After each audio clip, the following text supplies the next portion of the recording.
아멘. 하나님 말씀 시편 78편 43절에서 55절의 말씀입니다. 시편 78편 43절에서 55절의 말씀 43절부터 한 목소리로 같이 읽겠습니다. 시작.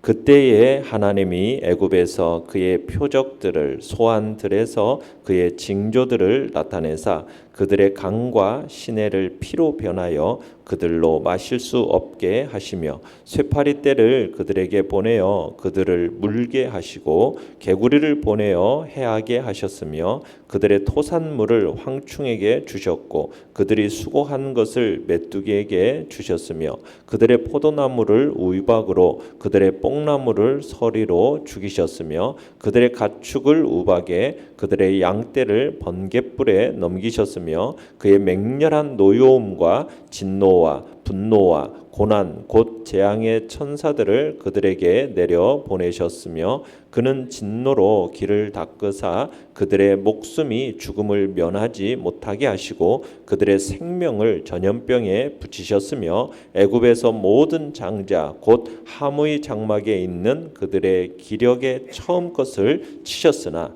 그가 자기 백성은 양같이 인도하여 내시고 광야에서 양떼같이 지도하셨도다. 그들을 안전히 인도하시니 그들의 두려움이 없었으나 그들의 원수는 바다에 빠졌도다. 그들을 그의 성소의 영역 곧 그의 오른손으로 만드신 산으로 인도하시고 또 나라를 그들의 앞에서 쫓아내시며 줄을 쳐서 그들의 소유를 분배하시고 이스라엘의 지파들이 그들의 장막에 살게 하셨도다. 아멘. 오늘 말씀의 제목은 하나님의 인도하심을 의식하라라는 제목으로 말씀을 나눕니다. 지난 말씀에서 시편 78편의 시인은 이스라엘 자손들이 하나님께서 나타내신 그 권능과 그들에게 베풀어 주신 구원을 기억조차 하지 못한다라는 것을 개탄하는 그런 말씀이었어요.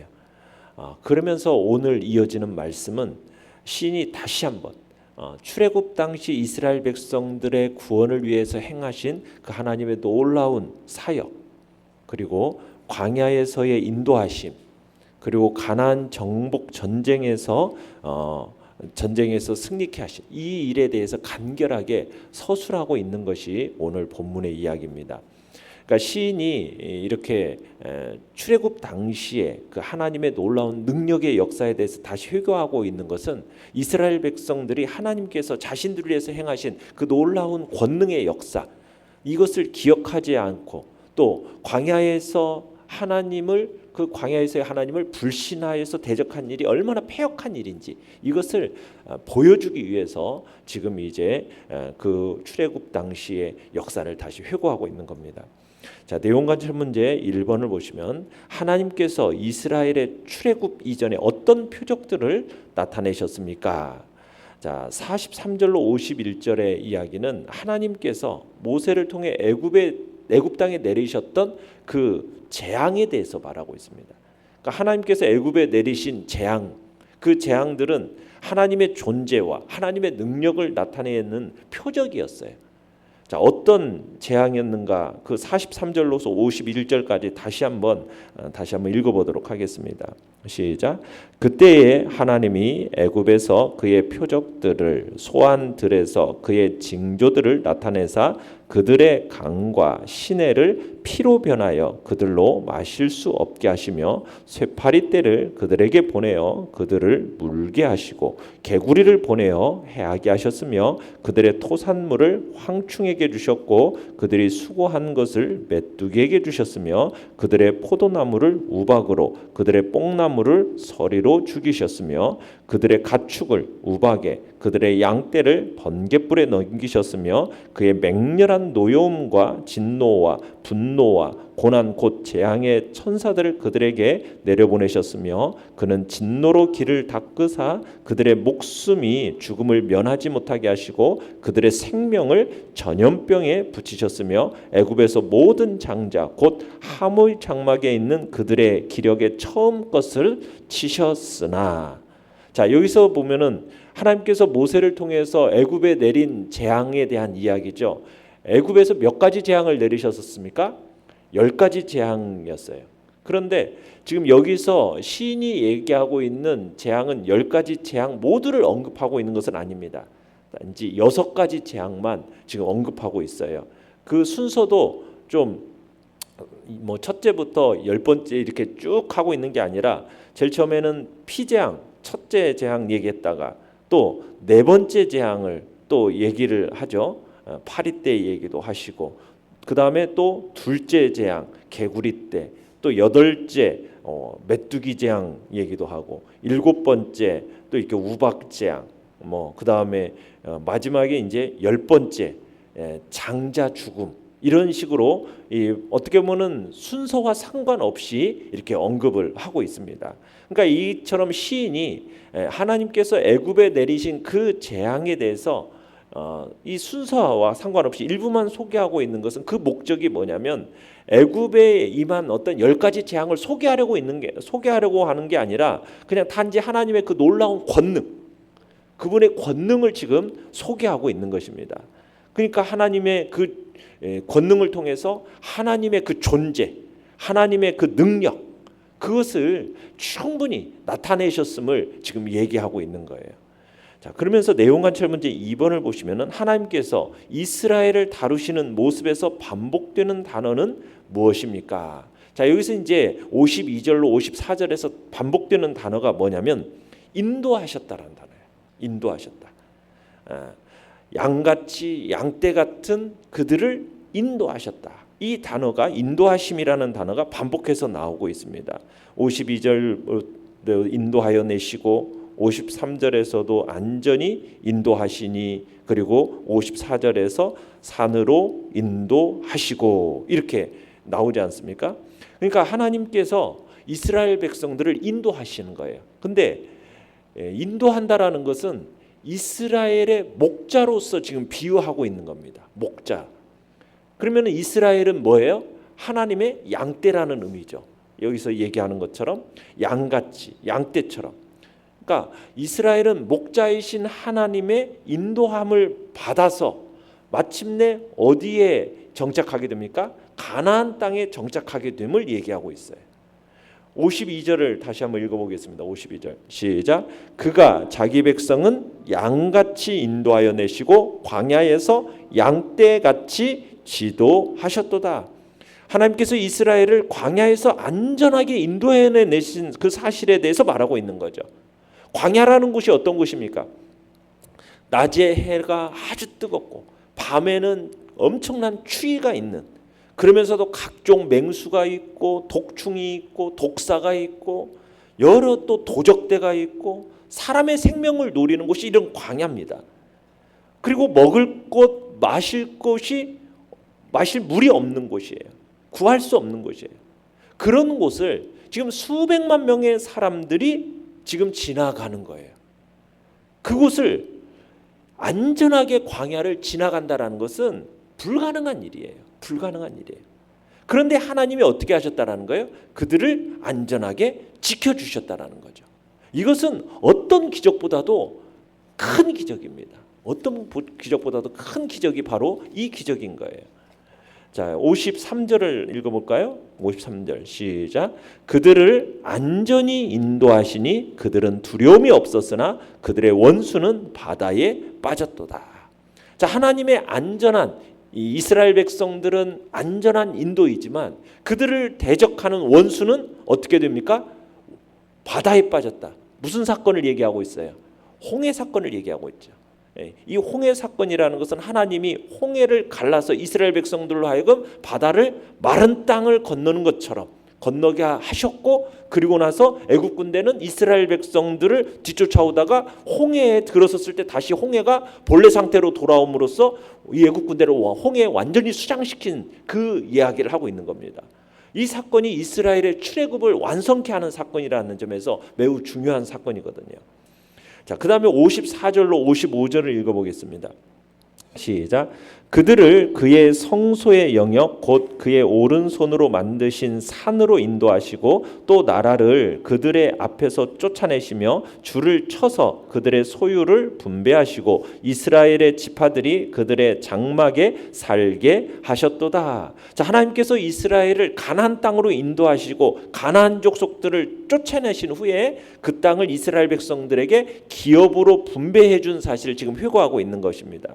자, 여기에서 성소의 영역 곧 그의 오른손으로 만드신 산, 이게 하나님께서 당신의 백성을 기업으로 택하시고 또 당시 특별히 임재하여 계시기로 한 그 가나안 땅, 이 가나안 땅을 의미하고 있는 것이 성소의 영역 오른손으로 만드신 산입니다.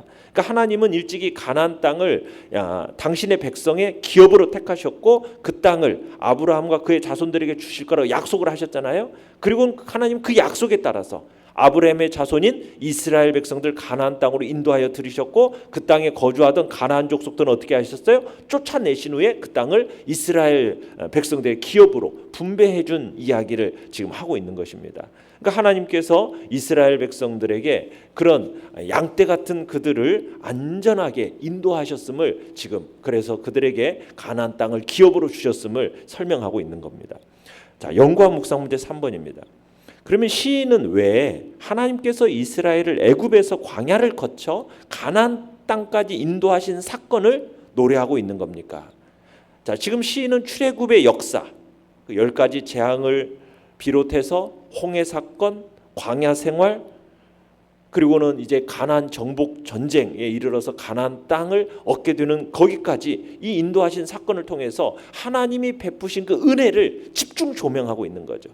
그러니까 이스라엘 백성들이 얼마나 큰 은혜를 체험했는가, 이걸 강조하기 위해서 지금 애굽에서부터 출애굽한 그 10가지 재앙과 또 그 다음에 홍해 사건과 광야를 거쳐서 가나안 땅까지 인도한 사건을 노래하고 있는 거예요.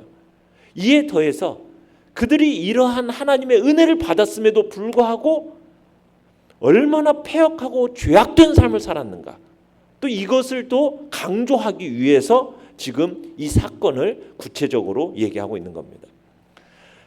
하나님께서 이스라엘을 인도하신 모습을 보면은 목자라는 비유가 적절한 거예요. 어떻게 보면은 불평 불만과 불순종으로 점철된 이스라엘 모습은 정말 무능하고 어리석은 양떼와 같습니다. 양이라는 존재는 어때요? 혼자서는요 길을 갈 수가 없고 찾을 수도 없어요. 반드시 목자가 있어야 돼요. 목자 인도가 있어야 바른 길을 갈 수 있는 게 양이라는 동물의 특성입니다. 양은 스스로 보호할 능력도 없습니다. 혼자서 물도 찾을 수도 없고 초장을 찾을 수도 없는 그런 능력이 없는 동물이 양이에요. 홀로 가면은 홀로 기진했다가 결국에는 늑대나 사자 같은 그런 동물의 밥이 될 수밖에 없는, 생명을 빼앗길 수밖에 없는 그런 존재가 양이에요. 그러니까 애굽에서 노예 생활하는 이스라엘 상태가 그랬다는 거예요. 애굽 사람들의 그 압제에 대해서 항거하거나 스스로 보호할 능력도 도무지 없었어요. 그들 스스로는 어떤 구원의 소망조차가 가질 수 없었던 이들이 바로 이스라엘이었어요. 그런데 하나님께서 그들의 보호자와 구원자가 되셔서 그들을 인도하여 내셨다는 거예요. 양처럼 어디로 가야 될지 몰랐어요. 뭘 해야 될지 몰랐어요. 그런 그들을 이끌어내셔서 구원으로 인도한 것이죠. 그러니까 이런 하나님의 보호와 인도라는 것은 애굽에서 구원하는 데 머물지 않고 물도 양식도 없는, 낮에는 뜨거운 태양이 장렬하는, 그 밤에는 살을 애는 그 추위가 엄습하는 그 광야 사막에서도 지속이 됐다는 거예요. 이런 하나님의 인도가 있었기 때문에 이스라엘은 그 황량한 그 사막 같은 광야를 장정 60만 명, 어린아이를 포함해 여자까지 하면 수백만 명에 이르는 사람들이, 그 엄청난 수요의 백성들이 어떤 핍절함도 없이 부족함도 없이 40년 동안이나 행군할 수 있었다는 사실이에요. 그 모든 것이 하나님의 인도하심 때문이었다는 거죠. 그리고 약속의 말씀을 신실하게 이루시는 그 하나님, 그분이 참된 목자이셨기 때문에 이스라엘 백성들을 그렇게 이끌어서 가나안 땅까지 인도하셨다는 사실이죠. 그러니까 이스라엘의 구원은 전적으로 하나님의 은혜였음을 고백하는 거예요.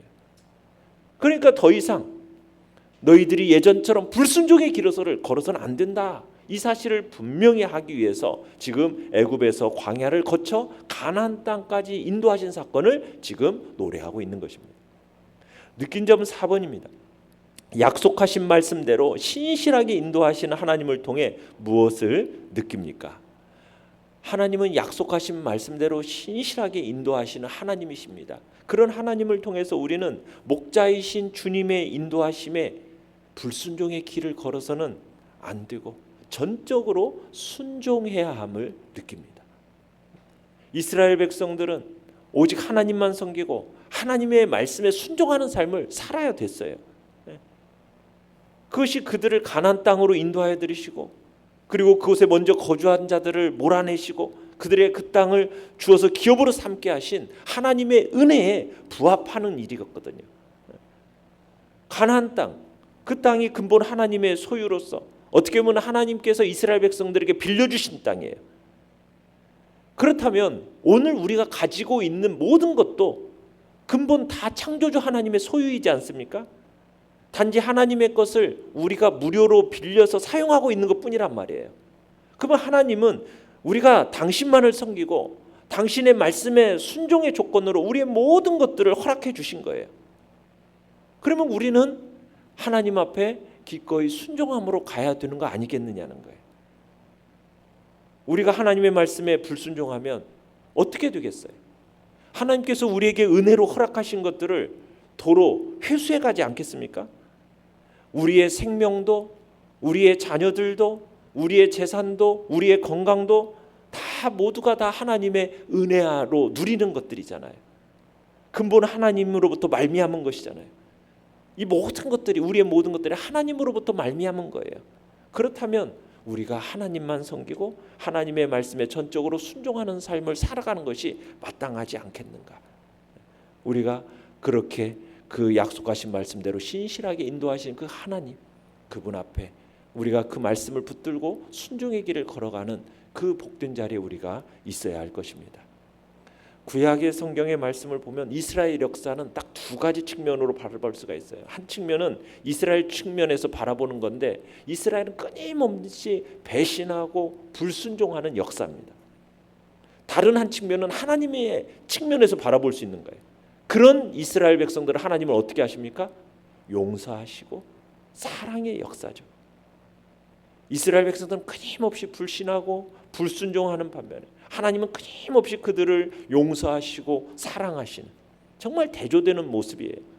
이러한 모습이 오늘날 우리와 하나님과의 관계 속에서도 여전히 계속되고 있다라는 사실이에요.